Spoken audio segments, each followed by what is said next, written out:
नमस्कार मित्रों, हमारे चैनल के एक नए और फेस एपिसोड वीडियो में आप सभी दर्शकों का बहुत बहुत स्वागत है। मैं आशा करता हूं मेरे में जो दिखाया जा रहा है, ये पौधे हैं, ये आप जरूर देखकर पहचान लिए होंगे। इसे कई जगह लटजीरा के नाम से जानते हैं क्योंकि बहुत आसानी से कपड़े में लटक जाते हैं, इसलिए जगह इसे लटजीरा बोलते हैं। कई जगह इसे चीड़चिड़ा के नाम से जानते हैं क्योंकि बहुत आसानी से ये जो हैं कपड़े में चटक जाते हैं, और कई जगह इसे अपामार्ग के नाम से जानते हैं।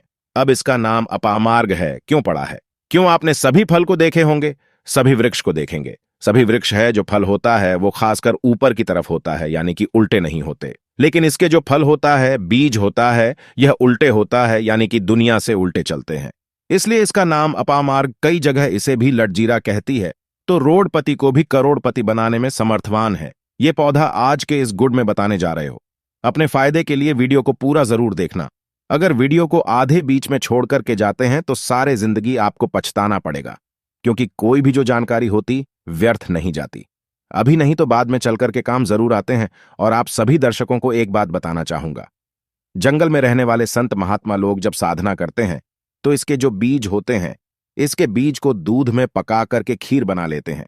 फिर थोड़ी सी मात्रा में, लगभग 50 ग्राम की मात्रा में इसके बीज के खीर का सेवन करते हैं तो बिल्कुल उन्हें भूख और प्यास नहीं लगते। साथ ही लंबे समय तक उनका जो मल मूत्र होता है ये त्याग नहीं होता। यानी कि अगर इसका खीर बना करके खा लिया जाए तो लंबे समय तक आप कोई भी साधना कर सकते हैं। जंगल में रहने वाले हमारे बहुत ही साधु संत महात्मा लोग हैं जो आज भी साधना करते हैं। तो हमारे चैनल का एक ही मकसद है, ये ज्ञानवर्धक सब सही जानकारी आप सभी तक पहुंचाने की कोशिश करते हैं, जो कि आम जनता तक नहीं पहुंच पाया है। तो अगर आप चाहते हैं कि इस प्रकार के प्राचीन ज्ञान की अच्छी जानकारी आपको भी सीखने को मिले तो हमारे चैनल को सब्सक्राइब कर हमारे साथ जरूर जुड़ सकते हैं। इसके बीज का घर पर तिलक लगाया जाता है, वशीकरण का काम करता है। बेहेरा और इसके जड़ का प्रयोग उच्चाटन क्रिया में प्रयोग होता है।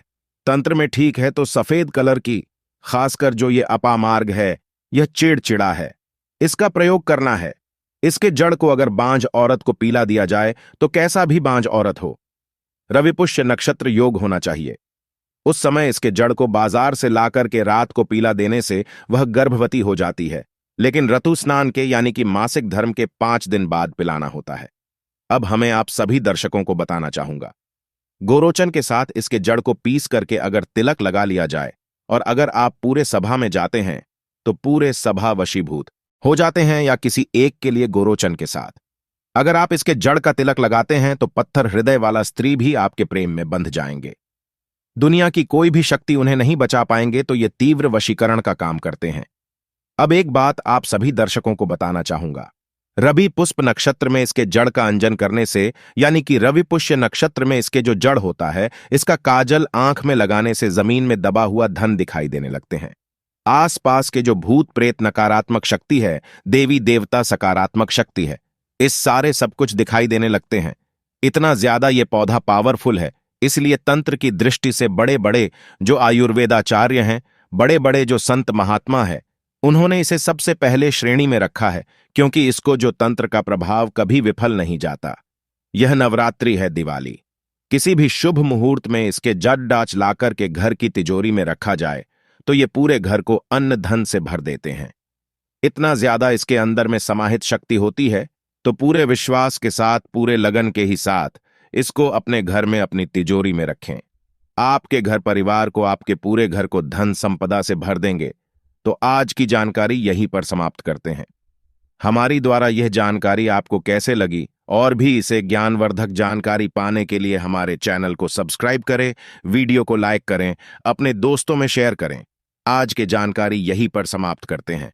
वीडियो देखने के लिए धन्यवाद। नमस्कार।